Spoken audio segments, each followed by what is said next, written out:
Hey guys, Anna here, finally doing a video.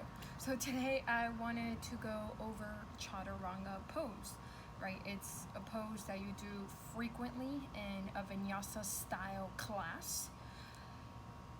The reason why I wanted to go over it is because I see a lot of people doing it wrong, and even myself included when I first started my practice, right?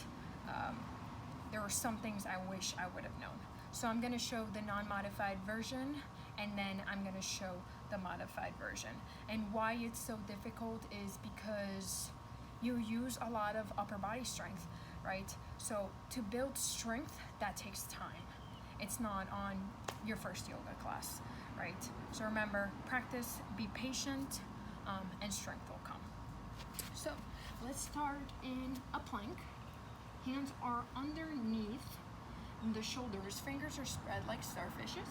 Make sure your feet are hips distance apart here. And then you want to shift the heels slightly forward. Bend the elbows halfway. Keep squeezing them in and look forward. All right, so that's the non-modified again. So I'll do it one more time. Tuck the toes, lift the knees, coming into plank. Make sure your hips are not too lifted or that they're not sagging, right? Just right, long line. Bend the elbows and then lift back up. So think of a tricep push-up. So the modified version is simply dropping the knees down onto the mat, right? Like so. So again, coming into plank, simply drop the knees, keep the toes tucked. Same concept. Think of pushing the hips forward, but again, don't let them sag. Tuck the tailbone in. Use your lower abdominals. Bend the elbows. Look forward, and bam. All right, guys.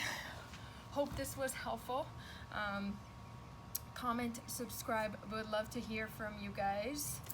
And yeah, please stay busy. Stay positive. We will all get through this. Namaste.